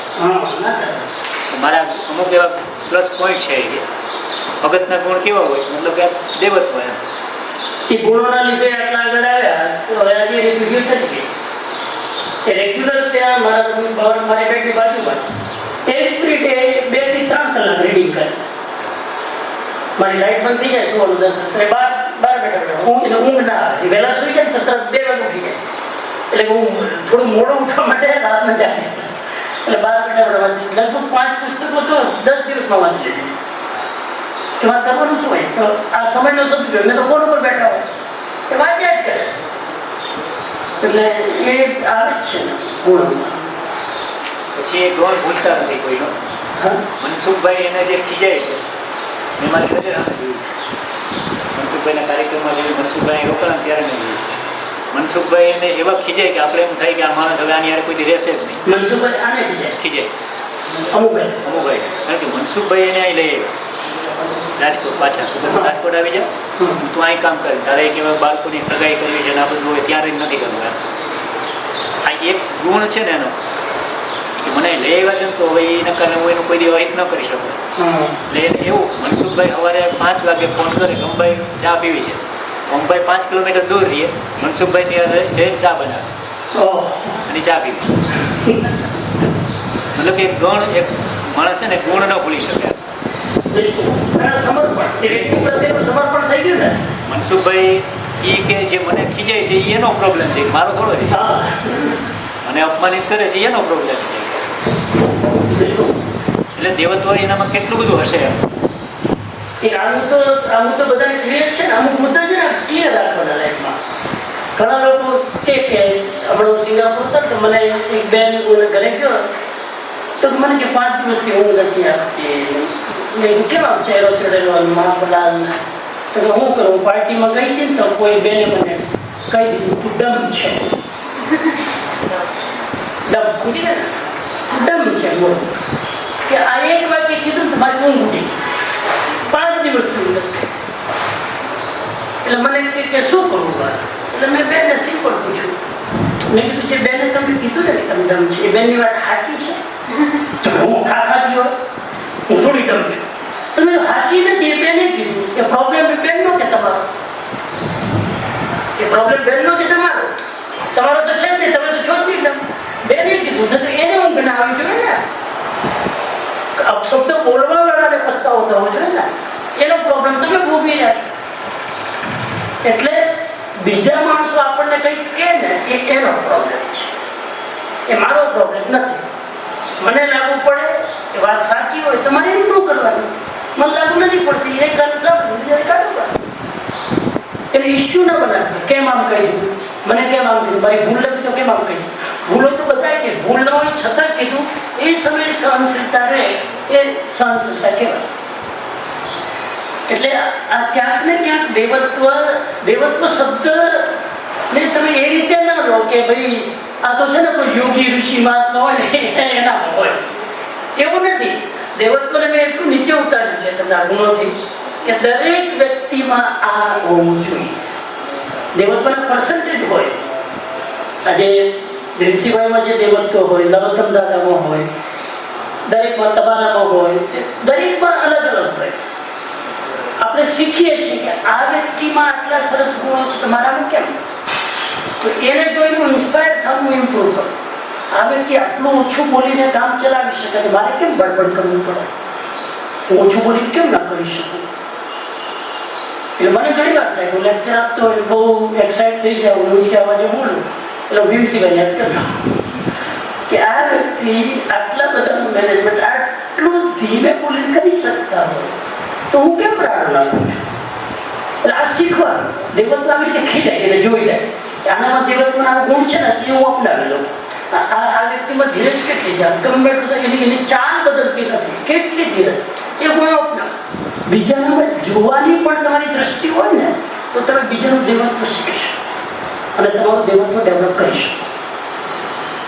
એટલે એ તો ડગલે ને પગલે જોશે. દેવત્વ નહીં હોય તો બાળકો ઉપર અસર થશે, દેવત્વ નહીં હોય વ્યક્તિઓ ઉપર અસર થશે, ધંધો કરતા હોય ત્યાં થશે, સમાજમાં ત્યાં થશે. વ્યક્તિગત પ્રોપર્ટીનું એક્સટેન્શન સંસ્થા સુધી, સમાજ સુધી, રાષ્ટ્ર સુધી જાય એ એક્સટેન્શન છે. એ આપણા દેવત્વનો પ્રભાવ છે. માતા મદાલસામાં દેવત્વ હતું. માતા મદાલસાનું નામ સાંભળ્યું નહીં? બેન ખબર નથી? માતા મદાલસા જેના 100 પુત્રો, 100 પુત્રને એને સંન્યાસી દીક્ષા સંન્યાસી બનાવ્યા. અને પારણામાં એવા ગીતો ગાય, શું કહેવાય, ઝુલામાં, આલરડામાં, કે જ્યારે આલરડું ગાતા હોય ત્યારે ઋષિ તુલ્ય મહિલા હતી. એના આલરડા તમે સાંભળો, શુદ્ધોષી બુદ્ધોષી નિરંજનોષી સંસાર માયા પરિવર્તિતોષી. એ આલરડામાંથી ગીતો ગાતા ગાતા ગાતા એટલું બધું ટ્રેનિંગ આપતા શિક્ષણની કે દરેક બાળક 12 વર્ષનું થાય કે માતા દીક્ષા. 100 પુત્રોએ દીક્ષા લીધી માતા મદાલસા. તો આ દેવત્વ હતું કે તેના 100 પુત્રને દેવત્વના માર્ગે લઈ. બરાબર છે. ચાલો, એમનો આન્સર લગભગ થઈ ગયો ભીમસિંહભાઈના ક્વેશ્ચનનો. દેવત્વનો ઉપયોગ ક્યાં ક્યાં છે?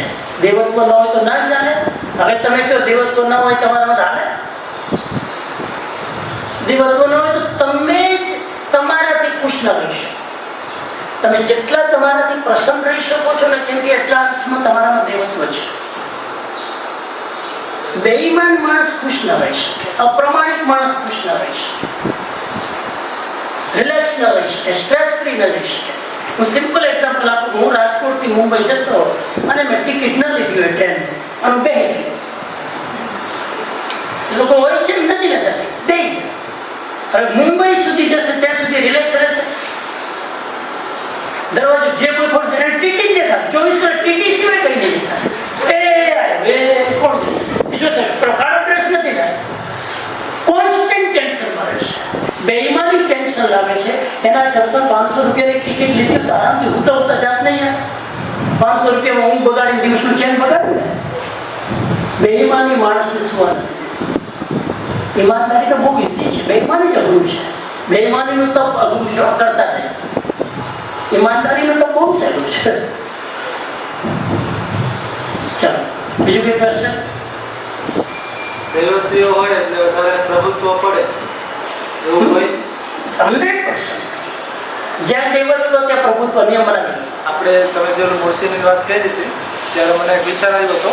કોની વાત? તમે મૂર્તિઓની વાત કરી હતી કે એકયારે ટૂંકમાં મૂર્તિઓ ઘણી બધી પડી હોય, જ્યાં સુધી પ્રાણ પ્રતિષ્ઠા આપણે ન કરીએ ત્યાં સુધી ટૂંકમાં આપણે એની કિંમત નથી સમજાતી. સેમ વસ્તુ કે દાખલા તરીકે આપણા મંદિરમાં જ કૃષ્ણ ભગવાનનો ફોટો હોય તો આપણને ખૂબ જ વાલો લાગે છે. અને એ જ વસ્તુ ઓલે પૂર્તિમાં છાપામાં ગાયું હોય તો આપણે કાચલું અને છાપું કરી નાખીએ.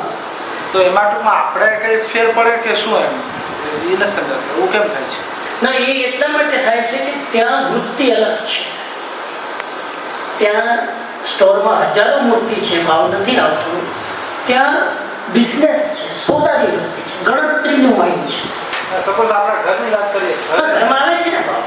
ઘરે દાખલા તરીકે મૂર્તિ જે મંદિરમાં છે કૃષ્ણ એ સેમ ત્યાં છે અને એ જ વસ્તુ આજે છાપામાં પૂર્તિમાં કૃષ્ણ ભગવાનનો ફોટો આવ્યો પણ મારે છાપાની જરૂર પડી ગયા લૂછવાની તો એ જ પૂર્તિથી એ જ કૃષ્ણ કારણ છે કે જે મૂર્તિના તમે દર્શન કરો છો, જ્યાં બેસીને તમે માળા ગણો છો, જે બેસીને તમે દીવો કરો છો, એના પ્રત્યે તમારું આસ્થાનું ગઠબંધન છે.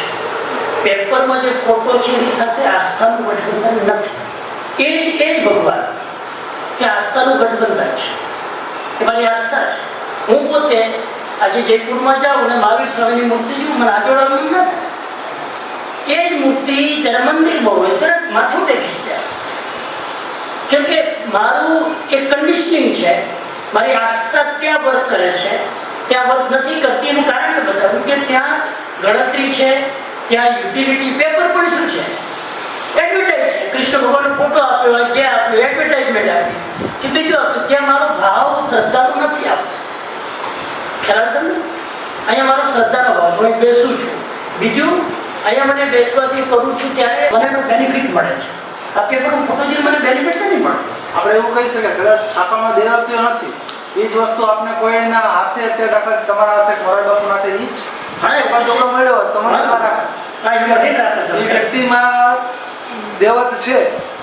પેપરમાં એટલે નથી કે એ પેપર છે ને એ ધંધાનો સબ્જેક્ટ છે ને. ન્યૂઝપેપર આવ્યું હોય તો એને બિઝનેસ માટે ન્યૂઝ છે. સેમ વસ્તુ દાખલા તરીકે પેન્સિલ અથવા તો કોઈ પણ પેન છે હું સ્ટેશનરીમાંથી લઈ આવું એમને તો એની કિંમત નહીં થાય. દાખલા તરીકે તમારા હાથે મોરારી બાપુના હાથે મળી એ વ્યક્તિમાં દેવત છે એટલે એની કિંમત વધે છે. એ છે ને. તો મંદિરમાં દેવત્વ છે એટલે મૂર્તિ મને ગમે છે. ઘરના મંદિરમાં દેવત્વ છે કેમ કે હું રોજ પૂજા કરું, એને ચાર્જ કરું છું. આ પેપરનો ફોટો ચાર્જ નથી, આ ચાર્જ છે. અમારી હું વાપરતો ને હું તમને આપું કે હમણાં જો આવે ને ત્યાંથી ઓસ્ટ્રેલિયા, એટલે ઓસ્ટ્રેલિયાની બેસ્ટ વ્હાઇટ પેન હું લઈ આવું. મને ગમતી હતી, મેં લઈ લીધી. એટલે એનાથી કોઈ દીકરી અહીંયા આવી 10મા 12મા વાળી બર્થડે અને સિગ્નેચ કહેવાનું કે પેન તમારી બહુ સારી હો.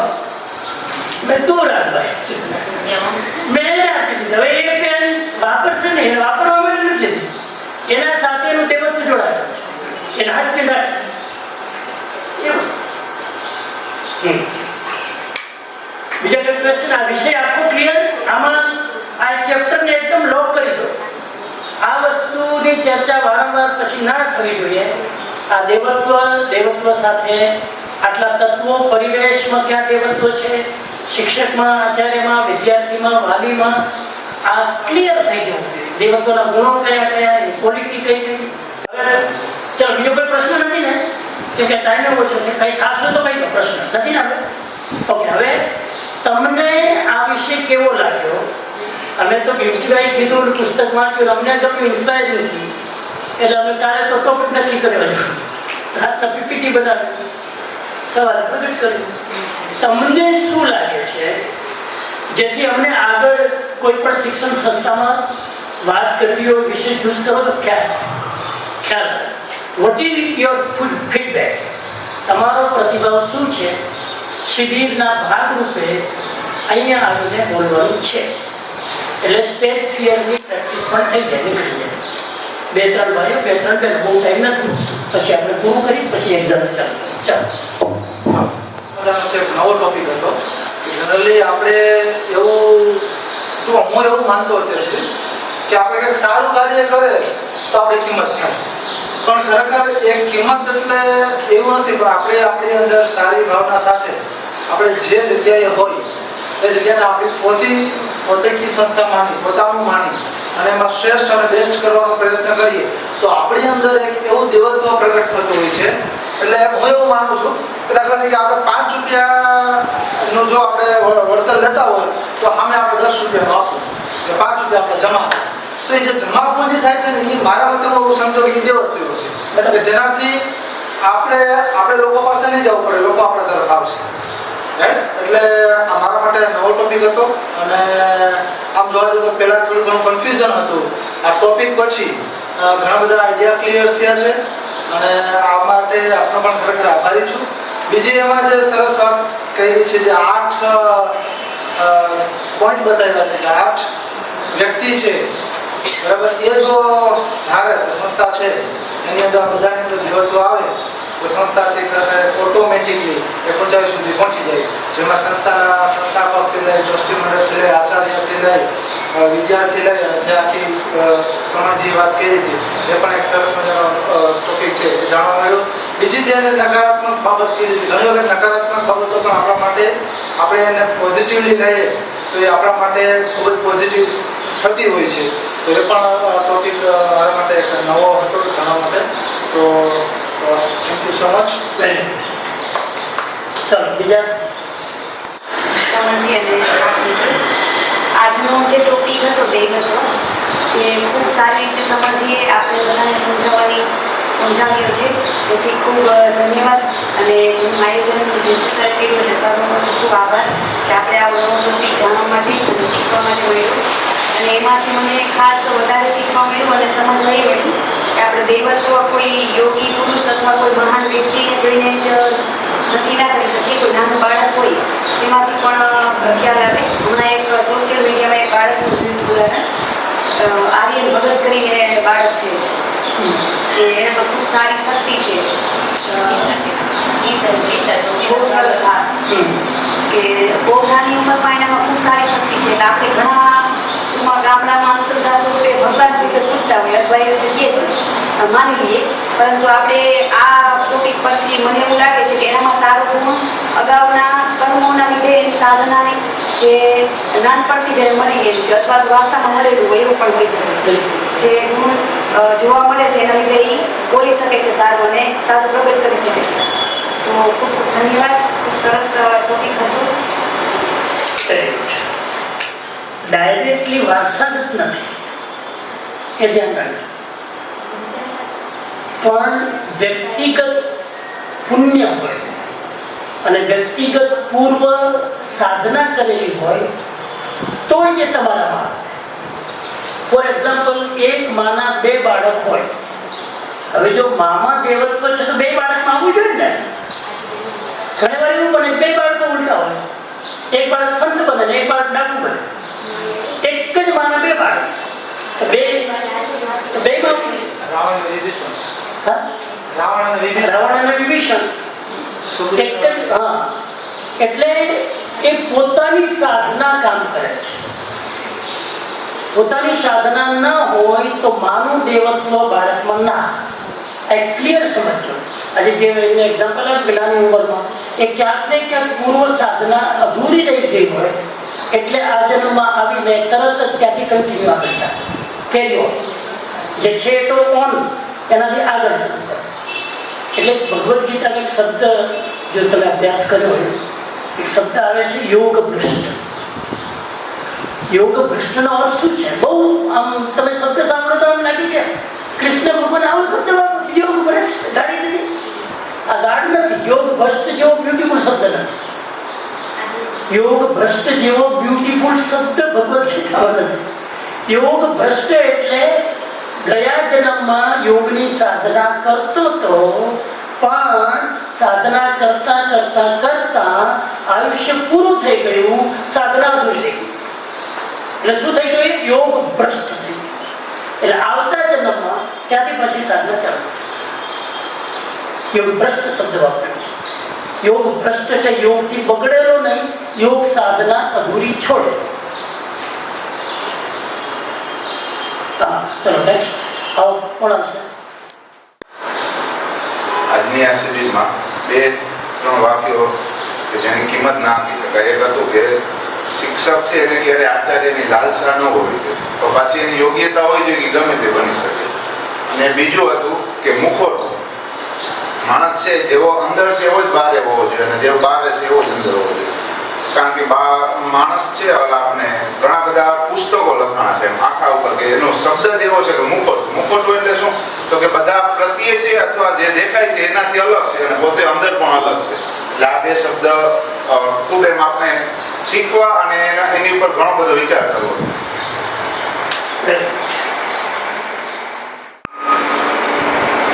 નમસ્તે.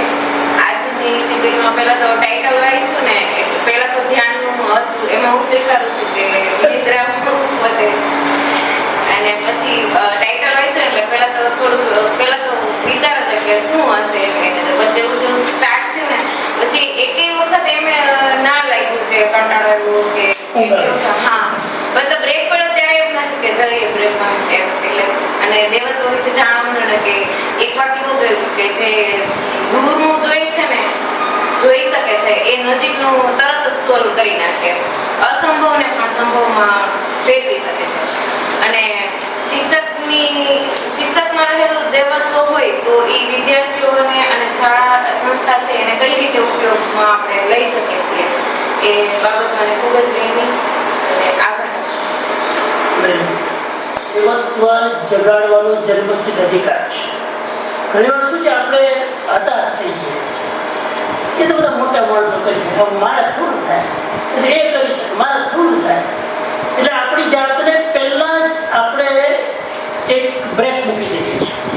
એટલે આ વસ્તુ સૌથી મોટો દુશ્મન છે આપણો.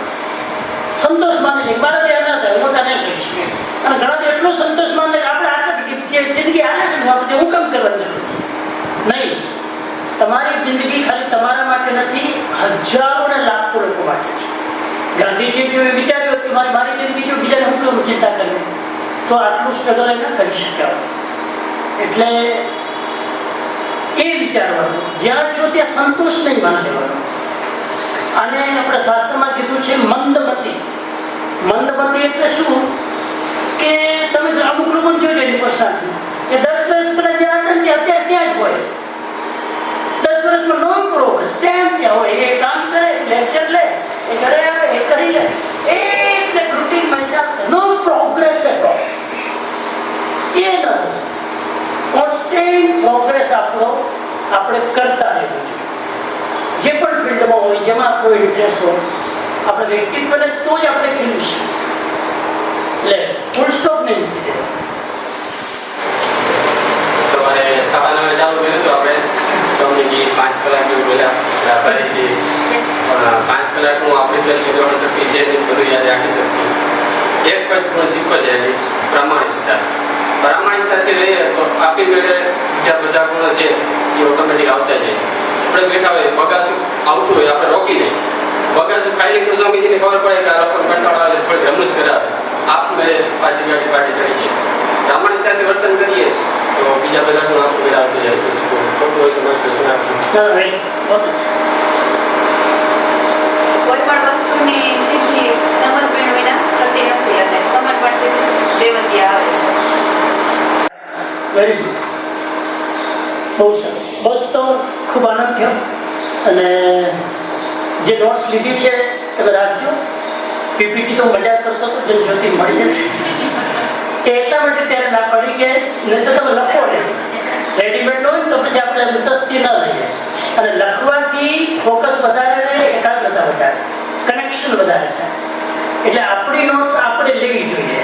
મટીરિયલ તો રેડીમેડ છે, કોપીરાઇટનો મને કોઈ અધિકાર નથી કેમ કે બાળકેલ સાહેબની આ બધી બદલત છે, મારી નથી. આ વિષય મારો પોતાનો નથી, ઘણા વિષય મારા હોય છે. આ વિષય એમનો હતો, મને પણ બહુ સ્પર્શ્યું એટલે મેં લેવાનું પસંદ કર્યું. તો પરીક્ષાનો મેં જે સૂચના ત્રિવેણી સંગમની પરીક્ષા સાહેબે એવું નક્કી કર્યું છે. મને 15 દિવસ પહેલાં જ્યારે પંચકર્મમાં હતા ત્યારે એવું નક્કી કર્યું, કદાચ એમને ત્યાં વાંચી હશે, આઈ ડોન્ટ નો. તો લગભગ વાંચી લીધી હશે બધા વંચાઈ ગયું. આઈ થિંક પીડીએફ બધાને શેર કરી હતી વચ્ચે હમણાં 2-4 દિવસમાં. ના વાંચી હોય તો એક્ઝામ આપવાની છે, કંઈ વાંધો નહીં. ના પાછા ખબર તો પડે બરાબર. એટલે જ્યાં સુધી આપણે એક્ઝામ પોતે નથી આપતા ખબર નથી પડતી કે વિદ્યાર્થીને શું પ્રોબ્લેમ હોય છે. એટલે આ ખબર પડે કે એક્ઝામ આપવી, એના માટે વાંચવું, પરીક્ષા આપવી, લખવું, માર્ક્સ, આ બધી વસ્તુ કેટલી વેલ્યુએબલ છે. એટલે આપવાની છે. અને જે પેપર હોય મને ખ્યાલ નથી કરીશું. 50 માર્કનું જ છે. તમે વહેલા પૂરું કરી લો તો એ કંઈ વાંધો નથી. જો તમે વાંચ્યું હશે તો જલ્દી પૂરું કરી દેશો, અડધો કલાકમાં પૂરું થઈ જાય. કોઈ અઘરું નથી. So many options you have. બધા ઓપ્શન્સ અંદર તમને આપેલા હશે કદાચ. તો બરાબર, તો હું નીકળું છું. બરાબર. મારે પછી આગળ જવું છે રાજકોટ.